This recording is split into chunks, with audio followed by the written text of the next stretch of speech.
When Ethan left me alone at the wedding, I knew he had been reborn too. He said, "I can't deceive myself any longer. This time, I don't want to miss out on her again." In my previous life, my sister showed up at my wedding in a bridal gown to steal Ethan, but he refused her. Heartbroken, my sister went abroad to become a war correspondent, and later died on the job. On the same day, Ethan took his life for her, driving his car into a river. The dashcam recorded his final moments, and only then did I realize the repressed yet obsessive love he had for my sister over the years. After being reborn, I watched Ethan and my sister walk away together, and I couldn't help but let out a cold laugh. Ethan doesn't know, my sister has always enjoyed taking what's mine. The more I want it, the more she desires it. But if I don't care for something, it loses its appeal to her. During our wedding ceremony, the officiant asked Ethan, "At this moment, what is the one thing you'd like to say to the bride?" Ethan took the microphone, his voice shaking with emotion as he loudly declared, "Isabella, I love you." The audience gasped, for I was not Isabella, Isabella was my sister. At that very moment, she was carefully walking into the ceremony in a wedding gown, ready to take Ethan away. In my previous life, Ethan had rejected her, saying he only loved me. Isabella, devastated by the rejection, went abroad, became a war correspondent, and ultimately died in the field. Upon hearing the news, Ethan took his own life the same day, driving into the river. The dashcam captured his last words. "I'm so full of regret. Why did I marry Sophia just out of duty? Why didn't I leave with Isabella when I had the chance? Why did I let her go abroad? Now that she's dead, what reason do I have to live? I'm sorry, Isabella, I'm coming to be with you. We will never be apart again." Ethan's voice was filled with despair, regret, and agony. Every word felt like a knife plunging into my heart, over and over again. The most tragic part? At that time, I was already 8 months pregnant. A week after Ethan's death, a seemingly resurrected Isabella brazenly appeared before me. "I didn't actually die, I just told Ethan a little lie." I didn't expect him to take it so seriously. Turns out, he really loved me, huh? She stood before me with the posture of a victor, mocking me. She had always enjoyed taking things from me. She was my father's illegitimate daughter, and when her mother abandoned her at the age of 10, my father had no choice but to bring her into the Shin family. After moving in, she put on an innocent act for everyone, but behind the scenes, she couldn't bear to see me have anything better than her. Whether it was our grandparents' affection, our father's love, or even my mother's attention, she wanted it all. It didn't stop there. Clothes, dresses, jewelry, makeup, anything I liked, she had to have too. I always had a feeling she'd try to steal my boyfriend. But I never expected her to succeed. "Ethan, is it true?" Isabella asked, eyes filled with joyful disbelief as tears of happiness welled up. "I need to be brave for us this time," Ethan said resolutely. He stepped down from the altar, leaving me alone on the stage. He gently wiped away Isabella's tears. Turns out, Ethan could be gentle with someone else too. I met Ethan during our first year of college. He came from a poor background, his parents had passed away, and he was raised by his elderly grandmother, who collected recyclables to support his education. I helped him out of kindness, even staying with him during his grandmother's illness, taking her to the hospital and paying for the medical bills. In my previous life, Ethan pursued me actively. He told me I made him feel the warmth and light of the world again. He confessed that while he knew he wasn't in a position to chase me, he feared that one day I would belong to someone else, so he didn't want to risk it. He made a vow, promising to work hard so that I could live a better life. He even swore that if he ever betrayed me, he would cut off his own legs. With my support, Ethan rose to success, and soon after graduating, he became a rising star in his field. He fulfilled his promise, marrying me at the peak of his career. But after the wedding, I could no longer feel the passion he once had for me. Now, looking at Ethan's burning gaze fixed on Isabella, I could see the joy of reuniting with a long-lost love. "What about my sister?" Isabella asked with a feigned dilemma, casting a glance at me. No one noticed the slight hint of triumph in her eyes. I'll never forget the words she whispered to me before she pushed me down the stairs to my death. All I did was pretend to fall in front of Ethan, and then I accidentally let him see the bruises I made myself. He felt so sorry for me. He thought I was being abused at the Shin house. You think he kept his distance from me all these years because he hated me? No, it's because he was afraid he couldn't control his desire to possess me. You have no idea how hard it was for him to resist. I honestly didn't expect him to marry you in the end out of duty. But if I can't have him, then let him die. Neither of us will have him. Now that you know the truth, big sister, why don't you go and die too? After all, only one of us can be the true Shin family heiress. I fell from the tall staircase, resulting in both the death of myself and my unborn child. When I opened my eyes again, I had been reborn, returning to the day of my wedding. Ethan had also been reborn. Ethan turned to look at me, and in his eyes, there was no trace of hesitation or conflict. I can't keep deceiving myself. This time, I don't want to miss out on her again. Without giving me a chance to speak, he grabbed Isabella's hand and left without looking back. Watching Ethan rush off for love, a cold smile crept across my lips. He didn't know, Isabella had always enjoyed taking what was mine. The more I liked something, the more she wanted it. And if I didn't want it, she lost interest too. That grand wedding, of course, ended in nothingness. The fact that Ethan abandoned me at the altar became a joke that everyone laughed at. The one being mocked was me. No one blamed Isabella, the homewrecker. I knew it was because Ethan had pulled some strings in the social circles. He was now a rising star in his industry, and no one dared to offend him. I didn't bother to clear my name either. After all, Ethan's reckoning was yet to come. I was more focused on rebuilding my career. After getting together with Ethan, my entire focus had been on him. I managed his company, dealt with his social engagements, and after his career stabilized, I willingly retreated to take care of the household. I thought he was worth it. Turns out, I was utterly blind. A month after Ethan and Isabella disappeared, they returned to the Shin family. She knelt on the ground, crying her heart out, as if she were the victim after stealing someone else's husband. When I got home, I saw my parents with helpless expressions on their faces. Despite everything, they couldn't ignore the outrageous scene Isabella had caused at my wedding. They were, of course, furious. However, her tearful apology seemed to have slightly softened their anger. The moment Isabella saw me, she broke down even more, crawling toward me on her knees. Big sister, you can punish me however you want, but please don't blame Ethan. It's all my fault. Anything? I asked, confirming.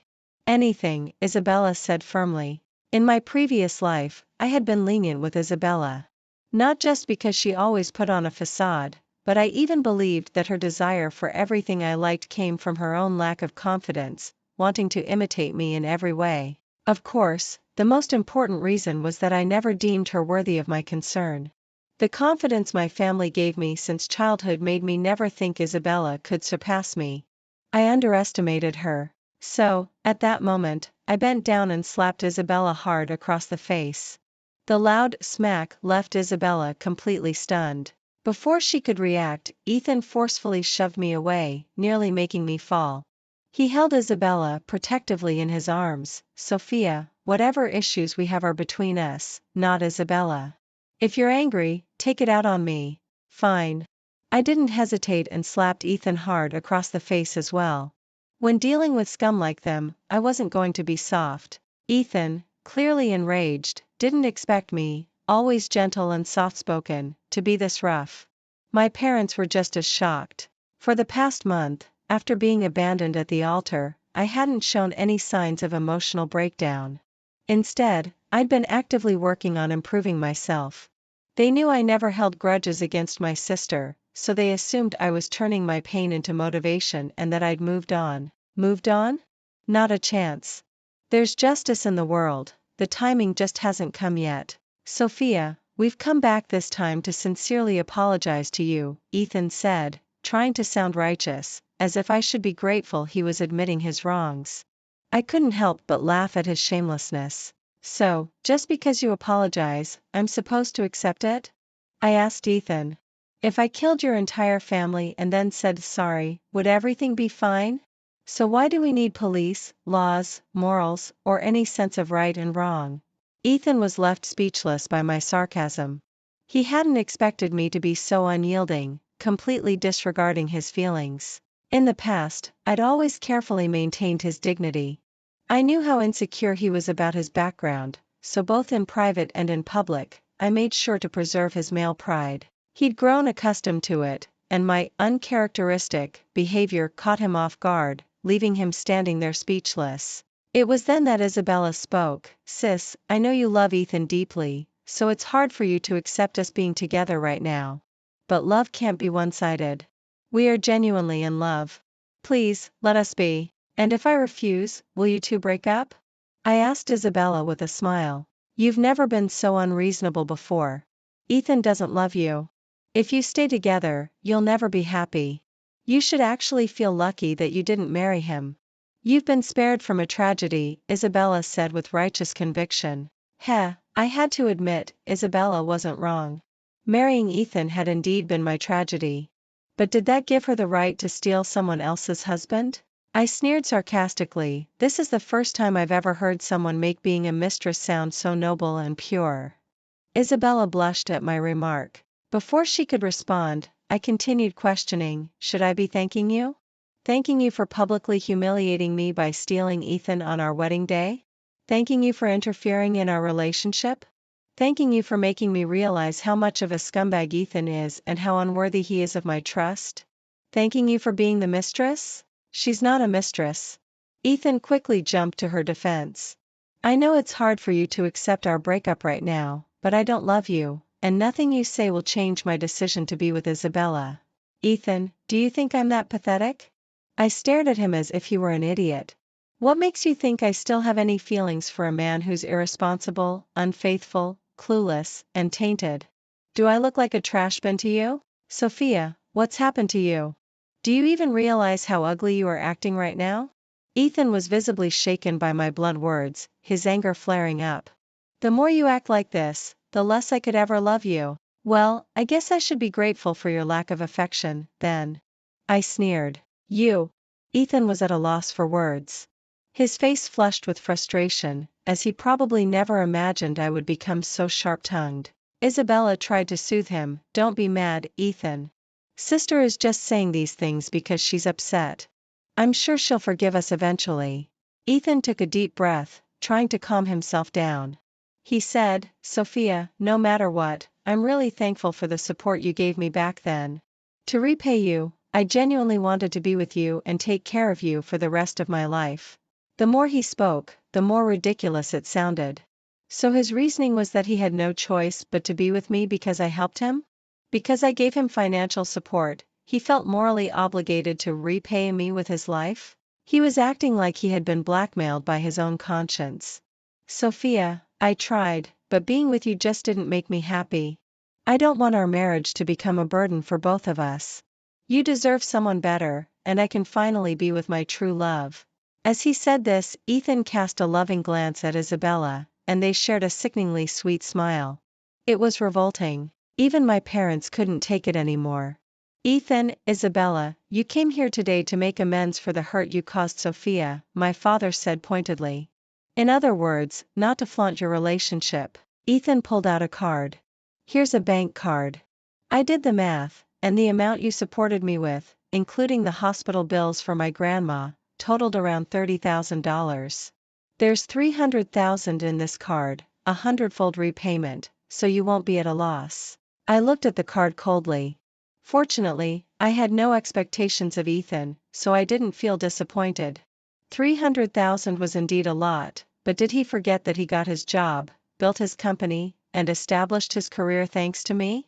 Forget $300,000, his current worth of $3 million was my doing too. Sophia, Ethan has been more than generous with you, Isabella added fuel to the fire. Most people would have just paid back what they borrowed, maybe with some interest. $10,000 at most. Since graduating college, you haven't worked a day or earned a penny. You've been living off Ethan all these years. Shouldn't you be grateful? Is that what you've been telling her about me? I asked Ethan. His eyes flickered, avoiding the question, which clearly confirmed it. Sophia, I just hope we can part on good terms. We'll still be family. Part on good terms? After Ethan graduated and started his business, I stood by his side every step of the way. I drank myself into a stomach ulcer just to help him secure deals, even tolerated inappropriate advances from some unsavory men in the business world. Ethan knew all this and once felt deeply guilty about it. But now, Isabella could dismiss everything with a casual remark, "You never earned a penny." I took the card from his hand. I noticed the disdainful smile on Isabella's face, and Ethan let out a relieved breath. Even though my family wasn't poor, 300,000 was still a significant sum of money. They were convinced I wouldn't refuse. I didn't disappoint them. "I wish you both eternal happiness. Thank you for your blessing, sister." Isabella said the words, but there was no joy in her tone. Just like every other time she'd taken something from me, she expected everything to work out in her favor. But then, I casually added, "A whore and a dog, a perfect match." Their faces turned green with rage. Isabella finally lost her composure and indignantly exclaimed, "Sister, you took the money, and now you're still acting like this? Don't you think you're being hypocritical?"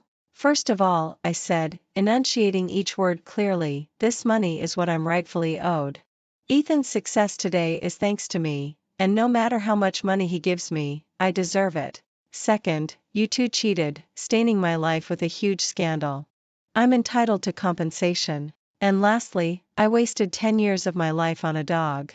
Is 300,000 really that much?" Isabella was speechless. Ethan hadn't expected to be humiliated like this. He stiffened and said, "Regardless, I don't want to argue about who's right or wrong anymore. When have you ever been right?" I cut him off coldly. "Fine, let's just say it's my fault." Ethan couldn't argue with me anymore and had no choice but to agree. "But things have already come to this point. I've done everything I could. If you can't forgive me, there's nothing I can do. The only thing I ask is that you don't hate Isabella. If you must hate someone, hate me. Don't worry, I won't punish myself for your mistakes. Hating you two would just be a waste of my time. I didn't want to waste any more energy on them. Ethan would face his karma soon enough. As for Isabella, her fate wouldn't be any better after being with Ethan. Did she really think Ethan was some kind of good guy?" Without another word, I headed back to my room. For me, what mattered most now was my career. I wasn't going to be foolish enough to build someone else's future anymore. In the days that followed, I threw myself into my work. Using the 3 million Ethan gave me, I started a digital media company, signing multiple influencers and live stream hosts. I also invested heavily in short video content and online novels. The company grew quickly. I was so busy that I only had 5 or 6 hours of sleep each night. Meals were rushed, and I had no time to even think about Ethan or Isabella anymore. Then one day, I received a call from a former partner of Ethan's. They couldn't get in touch with him and wanted to know if I was still interested in renewing the contract. The project had been one I helped Ethan secure, so they naturally turned to me. "We won't be renewing," I said, "but I'm open to collaborating with Henry instead." I explained to Henry the situation with Ethan and me. He quickly agreed, saying that his collaboration with Ethan had been mainly out of respect for me. Plus, he mentioned that Ethan had been slacking off lately, making himself hard to reach, and that other business partners were beginning to lose patience with him. Hearing this, I didn't feel the need to hold back anymore. In the past, I hadn't gone after Ethan's clients, not out of kindness, but because it required resources. After my rebirth, I had a clear sense of which markets were more promising, so it wasn't worth the effort. But now, business was practically falling into my lap, and there was no reason to turn it away. I started reaching out to Ethan's former partners one by one. Most of them decided to stop working with him once their contracts expired and switched to me instead. Strangely, Ethan didn't seem to notice what was happening. Back in the day, this would have been unthinkable. Ethan used to be a workaholic. Although his negotiation skills were lacking, he was always responsible when it came to his clients and wouldn't have let them be poached without a fight. But I wasn't surprised. During my rare moments of downtime, I'd scroll through social media for a bit of relaxation. There, I'd see Isabella and Ethan constantly traveling together, posting about their adventures from all around the world. Isabella would share multiple updates each day, and Ethan would like and comment on every one of them. They were using social media to flaunt their love, turning it into their personal playground for public displays of affection. Time flew by, and before I knew it, 6 months had passed. This year, during the Chinese New Year, Ethan and Isabella returned from their trip abroad, bringing back loads of gifts for my parents. Isabella even brought me a present. "Sis, I got this pink crystal bracelet for you," she said. "It's been blessed to bring good fortune and love. I've heard from Mom and Dad that you've been single these past 6 months, and both Ethan and I are really worried about you. Don't worry." I handed the bracelet back to Isabella. I just refuse to settle for less. The cost of dealing with dogs is too high. Ethan's face darkened. "I won't be staying for dinner," I announced, turning to head upstairs. "I have things to take care of." I couldn't stomach the sight of them any longer. Just as I walked into my room, I got a call from Mason. Mason was a high school classmate who had recently returned to the country. We had reconnected at a reunion and had kept in touch due to some business projects. "Are you free tonight?" he asked. "Why aren't you having dinner with your family?" "It's New Year's," I joked. "Too many relatives," Mason laughed. "I can't stand the constant questions about marriage. If you're free tonight, how about we grab a bite to eat?" "Sure," I agreed. I had no other plans anyway. Mason said he'd be at my place in 10 minutes to pick me up. I quickly changed clothes and applied some light makeup. It had been a while since I last put on makeup, so I decided to dress up a bit for the occasion. When I stepped into the living room, I saw Ethan and Isabella cozied up together, looking annoyingly sweet. "Sis, you're all dressed up. Are you meeting your boyfriend?" Isabella asked, deliberately putting me on the spot. Ethan glanced at me too. "Who I meet is none of your business," I said. "We're just concerned about you," Isabella pouted, making a show of it in front of my parents. "Mom, Dad, it's been so long, but sis still acts like this. I've tried so hard to be careful around her." My mom wasn't having it. Back when Isabella first returned to the Shin family, my parents had felt sorry for her, believing that she shouldn't be punished for the mistakes of the previous generation. She was sweet and knew how to play the victim, so they didn't hold anything against her. But after she stole Ethan, my mom saw her for who she truly was. She said bluntly, "Careful? And yet you're constantly clinging to Ethan in front of Sophia? You call that being careful? Every day, you post dozens of updates on social media to show off how in love you are with him." Isabella's face turned red from my mom's remarks. After stammering for a while, she finally said, "I thought you had already moved on, so I'll be more mindful next time." "No need to be mindful. You post whatever you want," I replied indifferently. "I'll just take it as entertainment." "What do you mean by that?" Isabella asked, clearly displeased. "Exactly what it sounds like. The higher you jump, the harder you fall." I didn't waste any more words on her and headed out. Mason was already waiting downstairs. Seeing me, he immediately got out of the car and opened the door for me like a true gentleman. As I got into the car, I had this fleeting feeling that a pair of eyes was watching me from above. A cold smile tugged at the corner of my lips. Looks like the real show is about to start. After dinner with Mason, I came home around 10 p.m., holding a bouquet of flowers. Normally, by this time Ethan and Isabella would have left, but tonight they were still here. As soon as Isabella saw the bouquet of champagne roses in my hand, her expression visibly changed. That look of excitement in her eyes was unmistakable, just like every time she wanted something of mine. "You're done with your date so early, sis?" Isabella asked. I ignored her and carefully arranged the roses, one by one, into a vase. "I saw you leave with a man earlier, tall guy. Is he your boyfriend?" Isabella continued probing. "What? You like him too?" I responded with a cold smile. "Do you really love my leftovers that much?" Isabella quickly replied, "I'm just concerned for you. After all, Ethan and I are together now, and we're getting married soon." "Well, congratulations to you both." After finishing with the flowers, I headed back to my room. I had just changed into my pajamas when I heard a knock on the door. Opening it, I found Ethan standing there. "Do you really have a boyfriend now?" he asked. "What does that have to do with you?" "I'm just worried you might get hurt," Ethan said. "That guy's name is Mason, right?" I've heard from some friends that you've been spending a lot of time with him recently. It wasn't surprising that we had mutual friends. After all, Ethan and I had been together for years. Yep, I admitted without hesitation. We even had a candlelit dinner tonight. Did you know he has a girlfriend overseas? Ethan asked, visibly upset. So? I said he has a girlfriend.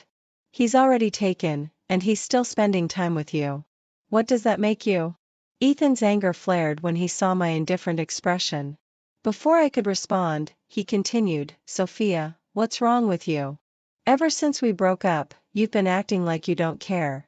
Are you purposely trying to make me feel guilty? I chuckled. I couldn't help but laugh out loud. What's so funny?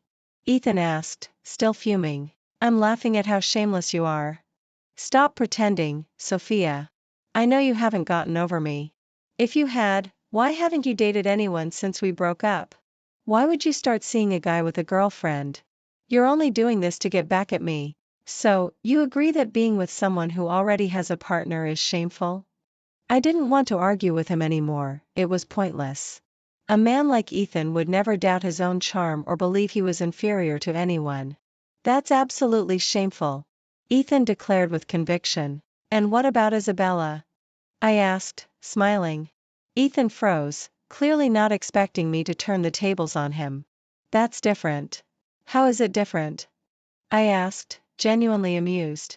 Wasn't it the same when we were still together, and you and Isabella started sneaking around? But when it's you, it's some grand pursuit of true love, and when it's me, it's something shameful. What, does cheating have to happen at a wedding for it to count as romantic? You. Ethan's face flushed with embarrassment as he gritted his teeth. Sophia, I'm only saying this because I care about you. I know Mason is just playing around. He's heading back abroad after the holidays, and you really think there's a future for you too? How do you know he won't stay for me? Maybe he'll even dump his girlfriend for me. If Isabella could do it, why can't I? I purposely provoked him, knowing full well Isabella had been eavesdropping outside. I acted as if I hadn't noticed. Since Ethan was facing away from the door, he didn't notice either. You're just trying to prove that you're more attractive than Isabella, aren't you? You're still hung up on the fact that she stole me, Ethan said with unwavering confidence. I didn't respond, simply stared at him in silence. Ethan frowned. Why are you looking at me like that? Is there something on my face? There is, I nodded. What's on my face? Ethan immediately began to fumble across his face. A bit of disgust, I replied. Sophia. Ethan was furious. Since you have no shame, I won't bother protecting your fragile ego either, I said, my words cutting deep. Mason comes from a prestigious family. His father is a business tycoon, his mother a university professor, and everyone around him is either rich or influential. He's on a completely different level than someone like you from a small-town academic family. He's a graduate of an international top university, tall, handsome, with a charming and elegant manner. Most importantly, he doesn't carry the insecurity or arrogance that defines you. His relaxed approach to life is something you'll never come close to achieving. How do you still think I'd be hung up on you with someone like him around? Am I insane or did I get hit on the head? I watched as Ethan's face turned green from my words. Don't show up in front of me again, I said slowly, it's just too much for the eyes. Sophia, you better remember what you said today. Don't regret this later, Ethan spat, storming out. As he reached the door, he briefly glanced at Isabella but didn't stop for a second. Isabella gave me a look like she wanted to say something, but she bit her lip and chased after Ethan instead. After that, though, Isabella started coming home more often. She no longer followed Ethan around on trips but instead casually tried to get information about me from my parents. And once she found out that Mason and I were getting closer, her visits became even more frequent. On my birthday, I called my mom, purposely telling her I'd be having dinner with Mason that evening and wouldn't be coming home. I also happened to mention the location and time. Sure enough, at 6:30 p.m., in the restaurant, I accidentally ran into Ethan and Isabella. They were arm in arm. And so were Mason and I. I noticed Ethan's gaze fixated on the space beside me where Mason stood. Isabella's gaze, though, was all on Mason, her eyes scanning him with a glimmer of excitement. Wow, sis. What a coincidence. Let's dine together? Isabella greeted us enthusiastically. Not convenient.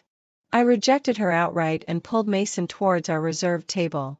Throughout dinner, I could feel Ethan and Isabella's eyes on us, but I ignored them. Halfway through the meal, Mason surprised me. He went over to the piano at the elegant restaurant and started playing a beautiful piece for my birthday, drawing the attention of everyone there. He also gave me flowers and an expensive piece of jewelry, making several women envious, including Isabella. I watched the predatory gleam in Isabella's eyes, barely able to contain her desire. So, when Mason got up to go to the restroom, Isabella followed him. The moment Isabella left, Ethan came straight towards me. Sophia, are you serious? Are you really planning to be Mason's mistress? Ethan sneered. Don't be so crass, I replied calmly. Mason and I are in love. You've changed. You're not the Sophia I used to know. Does it matter if I'm the Sophia you once knew? I asked indifferently. To me, you're irrelevant. Why should I care what you think of me? Sophia. I already told you, don't show up in front of me. You're an eyesore. With that, I stood up and walked towards the restroom. Ethan followed right behind. We both arrived at the hallway leading to the restroom just in time to see Isabella leaning into Mason's arms. Thanks, Mason. If it weren't for you, I would have fallen, Isabella said, pretending to be flustered, but it was clear to anyone that she was deliberately pressing herself into him. I saw Ethan's face turn black with anger. Maybe this scene was all too familiar? After all, this was how Isabella had seduced Ethan back then. Mason gently set her back on her feet. Isabella, however, pretended to twist her ankle again and threw herself back into Mason's arms, clinging tightly to him while letting out a soft, flirtatious moan. Ah, it hurts so much. What's wrong? Mason asked, concerned. I think I twisted my ankle. I can't walk, Isabella said pitifully. Do you want me to take a look? Mason offered. Wouldn't that be too much trouble? Besides, if my sister saw, she might misunderstand you, Isabella replied, but her body pressed even closer to Mason. Are you really afraid of being misunderstood? Mason whispered into her ear suggestively. Aren't you just trying to seduce me? I'm not. She protested, but her actions contradicted her words as she leaned even closer. Mason took the opportunity to hold her tightly and teased, Didn't I hear you're about to get married? Still acting this way? Who said I'm getting married? How could I possibly marry Ethan? Isabella scoffed as she buried herself deeper into Mason's arms. I don't even like him. He's just a small-town nobody, nowhere near good enough for me. I just haven't broken up with him yet because I didn't want to hurt his feelings. Really? But I heard you stole Ethan from your sister at her own wedding ceremony, Mason teased her. Moved on so quickly? Or is it that you just enjoy going after your sister's men? What, your sister doesn't want him anymore, so now neither do you. Not at all, Isabella denied. I just genuinely like you. Be honest with me, do you only like men who belong to your sister? Mason tilted Isabella's chin up. After all, I'm just having fun with your sister, but I do appreciate honest women. It seemed like Isabella was desperate to steal Mason away from me, so she admitted, yes, ever since we were kids, I've always enjoyed taking what belonged to her. Why should she get to enjoy everything the Shin family offered her while I had nothing? It's unfair. So I vowed that whatever was hers, I would take, including her men. Isabella. So you're with me just because I'm your sister's boyfriend and not because you actually like me? Ethan, unable to watch any longer, exploded in anger. Isabella was startled. She hadn't expected me and Ethan to be there. Flustered, she tried to explain, No, it's not what you think. I was just helping my sister test Mason, to see if he's really sincere with her. That's not true, Mason exposed her. You were practically throwing yourself into my arms just now, rubbing up against me like you couldn't wait to strip right there. I wasn't. Isabella cried in denial. Mason didn't bother saying more. He left Isabella and walked over to me. So, how's the mission going, old friend? I smiled and nodded. I'll apologize to your girlfriend later for having her boyfriend sullied like this. No need. She absolutely despises green tea cheese and fully supports me helping you out. I'll take her out for dinner abroad someday. Deal? Mason and I walked out together. Behind us, we could hear Ethan's enraged voice echoing, "Isabella, I'll kill you. Do you know how much I sacrificed for you? How could you do this to me?" Isabella screamed in return, "Let go of me, you lunatic. You brought this on yourself, falling for my tricks.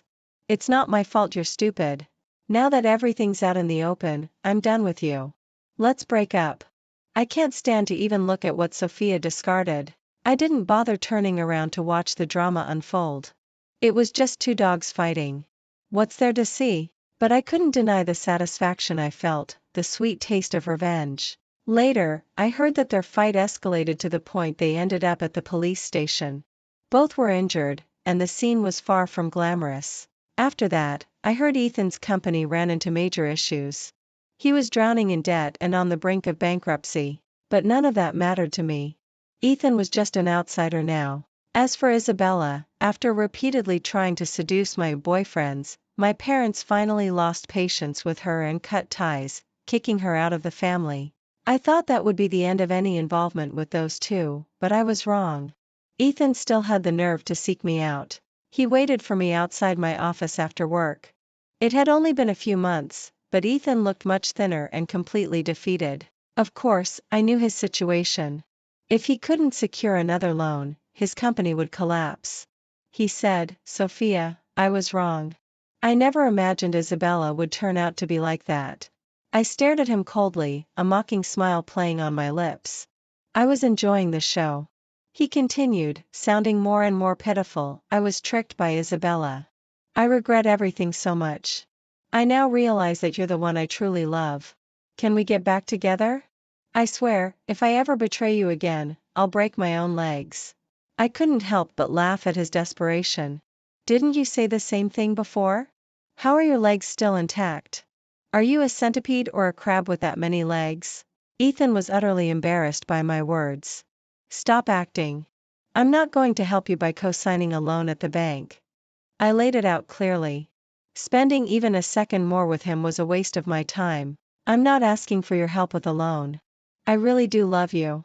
In fact, I was jealous when you were with Mason, but I was too afraid to admit it back then, thinking you'd laugh at me. And now you're not afraid anymore? I'm more scared of losing you than being laughed at." Ugh.